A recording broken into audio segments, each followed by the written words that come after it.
अब आ रही है चौथी कथा जो कि सर्वश्रेष्ठ है। वो चौथी कथा कौन सी है? निर्गुण कथा। इस निर्गुण कथा का नियम क्या है?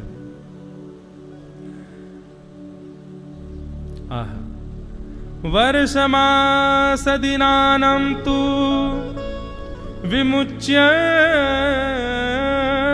नियमाग्रहम् सर्वदा प्रेम भक्त्यैव सेवनम निर्गुणम मतम। इतना सुंदर श्लोक है, एक बार और गा दूं मैं। अब तो महीना भर है, कोई रेल तो छूटी नहीं जा रही हमारी। हम कथा में पद गाते हैं, कथा में भजन गाते हैं, पर यहाँ कथा में श्लोक खूब गाएंगे, खूब भाव से श्लोक सुनाएंगे। आप लोग भी सब गाना, कितना सुंदर भाव है। कि वर्षमास दिनानां तु विमुच्य नियमाग्रहम् सर्वदा प्रेम भक्त्यैव सेवनम निर्गुणम मतम। वाह, ये निर्गुण कथा है, सर्वश्रेष्ठ। सात्विक, राजस, तामस इस निर्गुण कथा के चारों ओर चमर डोराते हैं। ये निर्गुण कथा का नियम कैसा है? बोले वर्षा मास दिनानाम तु, चाहे वर्ष भर की हो, चाहे मास भर की हो, चाहे 7 दिन की हो, चाहे 2 दिन की हो, चाहे 3 दिन की हो, विमुच्य नियमाग्रहम। निर्गुण कथा में कोई विशिष्ट नियमों के पालन की आवश्यकता नहीं है, सिवाय एक के। क्या? सर्वदा प्रेम भक्त्यैव।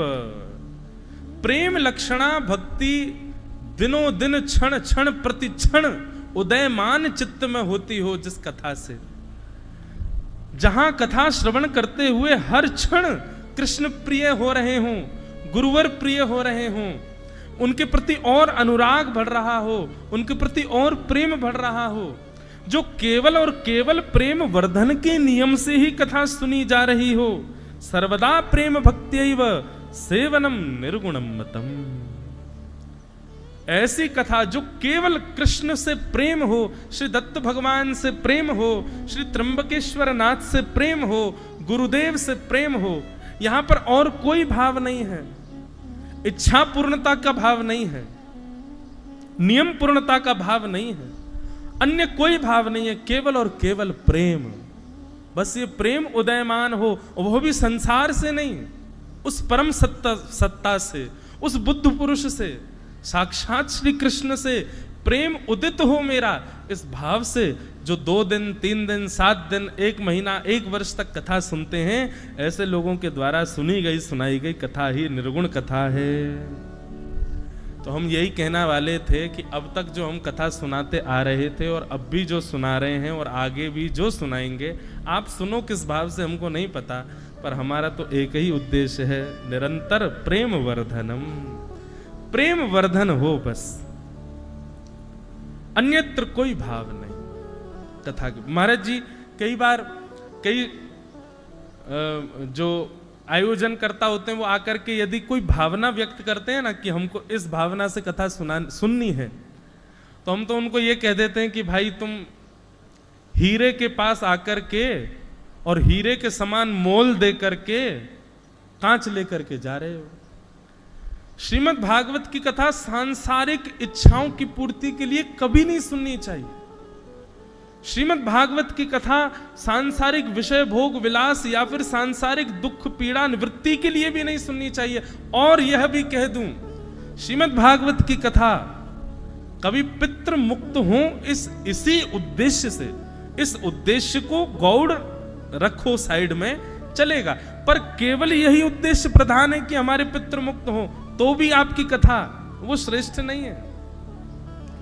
हमारे एक आचार्य कह रहे थे कि कथा सुनने से, कथा कराने से पितृ मुक्त हो जाते हैं, ये बात तो है ही, पर यह भी बात सत्य है जिन लोगों की कथा में रति हो जाती है और जिनके हृदय में कथा कराने का मन आ जाता है, ये बात निश्चित है कि उनके पितृ मुक्त हो चुके हैं, इसीलिए उनके चित्त में ये प्रेम उदयमान हो रहा है। आपके चित्त में कथा सुनने की प्रबल इच्छा उत्पन्न हो रही है, मुझे कथा सुननी है, चाहे 100 काम छोड़ो कथा सुननी है, तो निश्चित है आपके पितृ मुक्त हो गए, तभी ये भावना आपके चित्त में आ रही है। तो भैया कथा का सीधा एक बात, केवल एक संकल्प, एक नियम, एक उद्देश्य, क्या? निरंतर भक्ति वर्धनम। और यहां जो शब्द है सर्वदा प्रेम भक्त्यैव, प्रेम भक्ति का वर्धन हो, इस भाव से कथा का श्रवण लाभ होना चाहिए। आहा। अब एक मन में प्रश्न आता है, अभी यहां पर थोड़ी देर पहले साप्ताहिक कथा को राजस कथा कहा गया। सप्ताह क्रम जो हम लोग सुनते हैं वो राजस कथा है, और अगर राजस कथा सप्ताह क्रम है तो राजस कथा से मुक्ति नहीं मिल सकती। सांसारिक भोग मिल जाएंगे, सांसारिक उपयोगिताएं मिल जाएंगी, मुक्ति नहीं। तो फिर परीक्षित को मुक्ति कैसे मिली? सप्ताह कथा से। परीक्षित ने भी 7 दिन की कथा सुनी थी, उसी कथा को स्वयं श्रीमद् भागवत के महात्म्य में कह रहे हैं कि वो सात्विक कथा, वो राजस कथा है। और वहीं श्रीमद् भागवत इस बात की भी पुष्टि करती है कि परीक्षित को सप्ताह कथा में मुक्ति भी मिल गई। तो फिर राजस कथा मुक्ति कैसे दे सकती है? क्योंकि मुक्ति तो निर्गुण कथा देगी। तो इसका उत्तर भी अगले श्लोक में दिया गया। इतना सुंदर श्लोक है, क्या कह रहे हैं कि परीक्षिते संवादे निर्गुणम तत्प्रकृतितम। परीक्षित और सुखदेव जी का जो संवाद है वो राजस नहीं है, वो सात्विक होते हुए भी निर्गुण है। क्यों निर्गुण है? क्योंकि तत्र 7 दिनाख्यानम तद आयुर दिन संख्यया। बहुत सूक्ष्म बात है, ध्यान से सुनिएगा। ये कह रहे हैं, बोले क्योंकि परीक्षित तो अपनी अंतिम श्वास तक कथा सुनने के लिए बैठे थे। वो बात अलग है कि परीक्षित के पास दिन ही 7 थे। यदि परीक्षित के पास वर्ष 7 होते तो परीक्षित 7 वर्ष तक भी कथा सुनते। परीक्षित के पास 7 महीने होते तो परीक्षित 7 महीने तक कथा सुनते। उनकी कथा सप्ताह नहीं थी, उनकी कथा किस उद्देश्य से सुन रहे थे परीक्षित? अंतिम श्वास जब तक चलेगी तब तक कथा सुनता रहूंगा। वो बात अलग है कि उनके पास दिन ही 7 थे। तो इसलिए उनकी कथा राजस से अपने आप सीधे सीधे निर्गुण हो जाती है। क्यों? क्योंकि तद आयु दिन संख्यया, उनकी आयु के दिन केवल 7 ही बचे थे। यहां पर 7 दिन की कथा प्रधान नहीं है, यहां पर आयु प्रधान है। यदि आप लोग भी, मैं भी, अगर ये जो मैंने आज व्यासपीठ पर बैठती आप सबसे आशीष मांगा, जो नियम मांगा, वही बात है। अंतिम श्वास तक हरि चर्चा सुनते रहें, सुनाते रहें, तो साप्ताहिक हो, वर्ष भर की हो, मासिक हो, सब निर्गुण हो जाएंगे, सब भगवत प्राप्ति कराने वाली हो जाएंगी। तो साप्ताहिक कथा होते हुए भी परीक्षित की जो कथा है, सुखदेव जी का जो संवाद है, वो राजस इसलिए नहीं है क्योंकि वहां अंतिम श्वास तक कथा सुनने का संकल्प लिया है, और अंतिम श्वास 7 दिन में जाने वाली है, इसलिए वो सप्ताह है। मैं अगर ज्यादा गौड़ बोलने लग जाऊं तो मेरे पे संशय मत करना। 4 वेद बैठे हैं चारों ओर, मैंने पहले ही कह दिया ही मेरे भाव ही नहीं है, इनके भाव है। आप यदि कहें महाराज जी थोड़ा कठिन कम बोलना, तो फिर हमसे मत शिकायत करो। ये 4 वेद बैठे हैं यहाँ पर, इन्हीं के ही प्रकाश से प्रकाशित हो रहे हैं हम।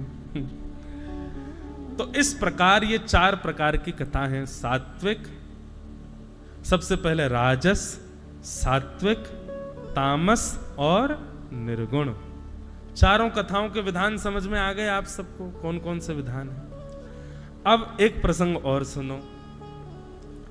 ये सप्ताह, मासिक कथा और वर्ष भर की कथा कहता कौन है, सुनाता कौन है, ये प्रारंभ कहां से हुए, उसका विधान बताया गया। ब्रह्मा तु परम प्रीतस्ते, ब्रह्मा तु परम प्रीति, तेन कृष्णाप्तये निशम, सप्तावर्ण भंगाय सप्ताहम समवर्तयत।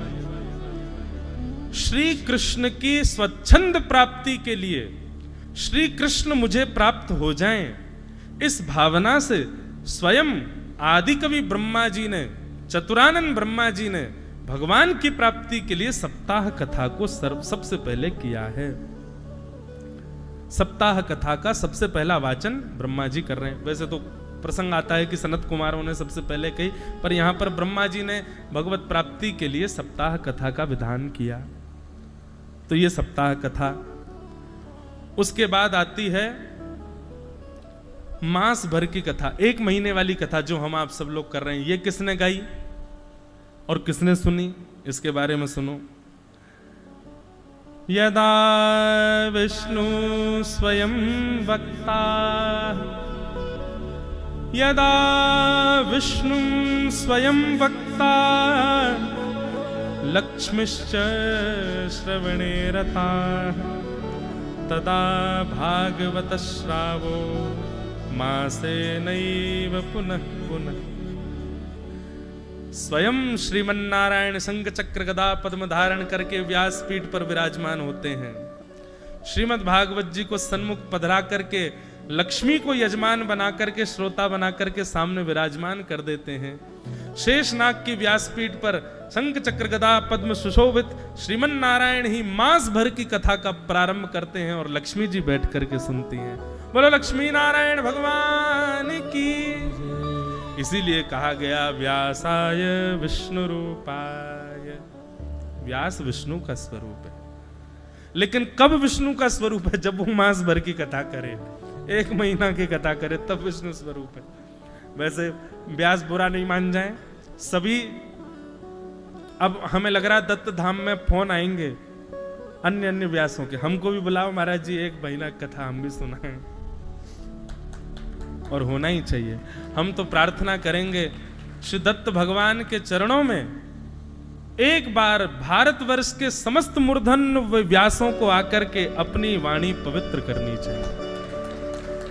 एक बार यहां आकर के महाराज जी के द्वारा बताए गए नियमों का पालन करते हुए गायत्री अनुष्ठान में रिक्त होकर के और अपनी वाणी से श्रीमद् भागवत का वाचन हम एक बार तो अभी कर जा रहे हैं, पर कुछ साल, कुछ महीना, कुछ साल बाद फिर एक बार और आएंगे, एक बार और कथा सुनाएंगे। आप कहोगे महाराज जी प्रारंभ तो करो, अभी शुरू तो करी ना है आपने, अभी तो पहला दिन प्रारंभ तो हो जाए। अगली कथा की पहले ही नियुक्ति कर रहे हो। तो यदा विष्णु, अच्छा ये श्लोक सुनिए मत, इसका चिंतन करो, कितना सुंदर लग रहा है।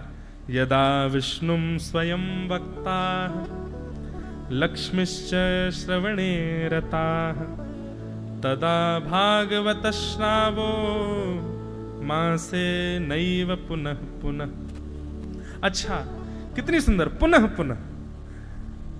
भगवान को कथा कहने में इतना सुंदर आनंद आता है कि 1 महीना पर्यंत ठाकुर जी कथा श्रवण कराते हैं, और जैसे ही कथा के विश्राम वाले दिन नाम संकीर्तनम यस्य सर्व पाप प्रणाशनो प्रणामो दुख समनस्तम नमामि हरिम परम, जैसे ही कथा विराम देते हैं श्रीमन नारायण, लक्ष्मी जी तुरंत खड़े होकर के ठाकुर जी को प्रणाम करती हैं। प्रणाम करते ही तुरंत नारायण भगवान कहते हैं पुनः बैठ जाओ। फिर से बैठा करके जन्माद्यस्य यतोन्वयाद् इतरतश्चार्थे सुविज्ञ स्वराट् तेने, फिर से कथा प्रारंभ, भागवत का पहला श्लोक शुरू। अब दूसरी व्याख्या से 1 महीने कथा सुनो, और फिर 1 महीना कथा पूर्ण हो जाती है, फिर दोबारा अंतिम श्लोक बोलते, तुरंत ठाकुर जी प्रथम श्लोक बोल करके फिर कथा शुरू कर देते। मतलब मासे नैव पुनः पुनः, वो मास भर में कथा पूर्ण होती है, पर पूर्ण होते ही पुनः प्रारंभ हो जाती है, वो कभी विश्राम नहीं होती। नियम 1 महीने का ही है कि 1 महीने में कथा पूरी करनी है, पर 1 महीने में कथा पूरी होते ही अगले महीने के प्रथम दिन फिर से शुरू हो जाती है। ऐसी कथा वैकुंठ में नित्य श्रीमन नारायण अपने शेष नाग के व्यासपीठ पर बैठ करके श्रीमद लक्ष्मी जी को सुनाते हैं। कितना सुख आता होगा। कुछ नहीं तो उस आनंद के समुद्र की एक बिंदु तो दत्त धाम में हम आप सबको अनुभव होगी। ये मास भर के कथा में वो तो आनंद की सिंधु है। जब ठाकुर जी स्वयं बोलते होंगे, लक्ष्मी जी बैठ करके सुनती होंगे, पर उसका एक बिंदु तो यहां पर भी हमको अनुभव में आएगा ना। एक क्षण के लिए आपको भी वक्ता के अंदर, मैं अपना नाम नहीं ले रहा हूं, मैं हूं ही नहीं, मैं हूं ही नहीं। व्यास मंच पर बैठने के बाद कोई इंद्रेश नहीं, कोई महाराज जी नहीं, कोई गुरु जी नहीं। यहां पर अवस्थित होने के बाद सब प्रणाम करते हैं। चारों वेद पाठी भी आपको प्रणाम कर रहे हैं, बड़े बड़े लोग आपको। इसका मतलब आप सामान्य नहीं हो। आप उनके प्रणाम को स्वीकार यदि ये मान करके कर रहे हो कि मैं इंद्रेश हूं, तो गिरोगे एक दिन। इस भाव से नहीं। यहां बैठ करके भगवत वार्ता करने के लिए हम बैठे हैं, इसलिए इतनी देर के लिए हम विष्णु स्वरूप हैं, इस भाव से। और वक्ता को भाव रखना चाहिए कि सामने जितने भी श्रोता बैठे हैं, ये सब लक्ष्मी स्वरूप हैं। इस भाव से मास भर की कथा होनी चाहिए। तो कि यदा विष्णु स्वयं वक्ता लक्ष्मीश्च श्रवणे रताः तदा भाश्रावो मासे नैव पुनः। आहा, अब ये तो रही मास भर के कथा का नियम। इसके बाद एक तीसरी कथा का नियम बताया गया। ये तीसरी कथा कौन सी है? बोले 2 मास की कथा, 2 महीने की कथा। ये एक अलग नियम है। बोले 2 महीने के, 1 वर्ष तक एक एक महीना मतलब साल भर में 12 कथा ठाकुर जी सुना देते हैं लक्ष्मी जी को। वर्ष होने के बाद में लक्ष्मी जी आती हैं, प्रणाम करती हैं। ठाकुर जी व्यास मंच से उतर करके जाते हैं, प्रसाद आदि पाते हैं। उसके बाद ठाकुर जी कहते हैं अब हम बोलते बोलते थोड़े से श्रमित हो गए, अब हम थोड़ा बैठते हैं। आपने क्या सुना आप सुनाओ। मास भर में आपने हमसे क्या श्रवण किया हे लक्ष्मी जी, अब उसका वाचन हमको सुनाइए। तब 2 महीने की कथा कहने के लिए लक्ष्मी जी सुनाती हैं कि यदा लक्ष्मी स्वयं वक्त्री विष्णुश्च श्रवणे रताः और मासद्वयं रसास्वाद तदातीव शुशोभते। ठाकुर जी की कथा सुनकर के तो लक्ष्मी जी के रोंगटे खड़े हो रहे थे, पर लक्ष्मी जी की कथा सुनकर के तो ठाकुर जी नृत्य करने लग गए। इतना आनंद आ रहा था ठाकुर जी को। क्यों? भगवान ने जो सुनाया उसका सार और विस्तृत करके लक्ष्मी जी ने उनको सुना दिया। ये 2 महीने की कथा, ये 2 मास पर्यंत की कथा श्री लक्ष्मी जी सुनाती हैं ठाकुर जी को। ऐसे कथा का क्रम बताया गया।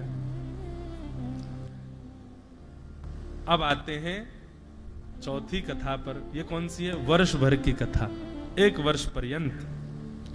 और ये कौन सुनाते हैं, कैसे सुनाते हैं? भाव से सुनो। कथा भागवती तेना, ध्यान से सुनिएगा।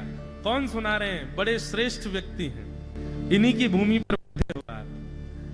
कथा भागवती तेना सेविता वर्षमात्र लय त्वया त्वति लय त्वात्वनिकेतेना वापि शक्तिं सदा शिवः। नमः पार्वती पतये हर हर महान। आहा बाबा। लय त्वात्वनिकेतेना वाप शक्तिम सदा शिवः। 1 वर्ष की कथा कौन कहते हैं? बोले देवादिदेव महादेव चिदानंद रूप शिवोहम शिवोहम। महादेव पद्मासन पर विराजमान हो जाते हैं, सामने स्वयं शक्ति पार्वती विराजमान होती हैं। त्रिनेत्रों को बंद करके वर्ष भर के लिए कथा भागवत में लीन होकर के और अपनी मधुर वाणी से, मधुर कंठ से आर्त क्रंदन करते हुए महादेव वर्ष भर की कथा पार्वती जी को श्रवण कराते। ये वर्ष भर की कथा का नियम है। इसीलिए कभी कभी लगता है कि महादेव आज हम सुबह गए, क्योंकि कल से तो नियम है हम कहीं बाहर नहीं जाएंगे, यहीं रहेंगे, तो आज महाराज जी ने सुबह ही भेजा त्र्यंबकेश्वर भगवान को प्रणाम करके आओ। महादेव को देख करके एक भाव आता है, जैसे हमारे ठाकुर जी कैसे देव हैं, वृंदावन में चंचल देव हैं, जगन्नाथपुरी में भोक्ता देव हैं, बद्रीनाथ में तपस्वी देव हैं, रंगनाथ में पौड़ा देव हैं, पंडरीनाथ में पंडरपुर में रक्षक देव हैं। ऐसे ठाकुर जी के अलग अलग विलास हैं, परंतु महादेव का एक ही विलास है, क्या? वो भीगे देव हैं, सदा भीगे ही रहते हैं। जब देखो तब भीगे ही रहेंगे, आपके जल में नहीं। कोई एक वर्ष पर्यंत इस प्रकार कथा का वाचन करेगा, वो भीगेगा नहीं, उसके नेत्र सदा भीगे ही रहेंगे, सजल ही रहेंगे। हम आप सब तो जल चढ़ा करके उनके भीगे होने के प्रमाण को प्रमाणित करते हैं। वास्तव में महादेव तो वर्ष भर ठाकुर जी का चिंतन करके अपने त्रिनेत्रों से सदा भीगे रहते हैं, उनके सदा चिंतन में भीगे रहते हैं। ऐसे वर्ष भर की कथा भागवती तेन सेविता वर्ष मात्रतः लये त्वातत्तिकेतेन वाप शक्तिम सदा शिव। महादेव की भूमि में आए हैं और दत्त भगवान के जो ये तीन स्वरूप है ना, दो मुख इधर हैं, एक मुख बीच में है, त्रिमुख हैं, तो मध्यस्थ का जो मुख है ये महादेव का ही स्वरूप है। दत्त भगवान का भी परिचय खूब विस्तृत, और मैं महाराज जी के पास बैठ बैठ के उनसे लेता रहूंगा, आपके मध्य में कहता रहूंगा। महादेव की भूमि में आए हैं, एक बार श्री त्र्यंबकेश्वर महादेव को प्रणाम कर लो। सब लोग मेरे साथ बड़े भाव से आशा भरी चित्त में ऐसा भाव रखिएगा, हम श्री त्र्यंबकेश्वर भगवान के चरणों में बैठे हैं। स्वयं श्री दत्तात्रेय जी के रूप में श्री त्र्यंबकेश्वर भगवान हैं। ऐसे महादेव को प्रार्थना करो कि हे महादेव, आप जो सदा भीगे रहते हैं, सदा आनंद में, सदा आश्रु प्रवाह होते रहते हैं आपके, ऐसा भाव हमारे चित्त में अवस्थित हो। इस मास पर्यंत की कथा में कुछ अनुग्रह नाथ हमारे ऊपर कीजिएगा। निश्चित ही आपने हमको त्र्यंबकेश्वर बुलाया, हमको नासिक बुलाया है, तो आपने हमको किसी ना किसी रूप में अधिकारी समझा है। हम आपके द्वारा दिए गए उस अधिकार का पालन कर सके नाथ, ऐसी कृपा हम पर करिएगा। इसी भाव से महादेव को सब लोग प्रणाम करो। नमामि शमीशान निर्वाण रूपम, नमामि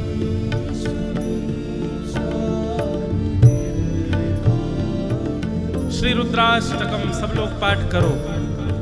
याद हो तो संग में गाओ, नहीं याद है तो किसी साधन से मोबाइल फोन वगैरह में खोल के गाओ। त्र्यंबकेश्वर भगवान को चित्त में विराजमान करके यहीं से जलाभिषेक करो उनका।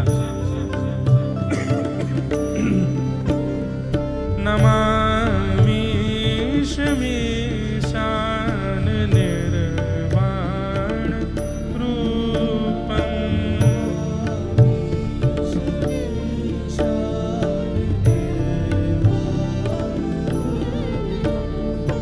विभुं व्यापकं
रुद्राष्टकमिदं प्रोक्तं विप्रेण हरितोषये ये पठन्ति नरा भक्त्या तेषां शम्भु प्रसीदति तेषां शम्भु प्रसीदति।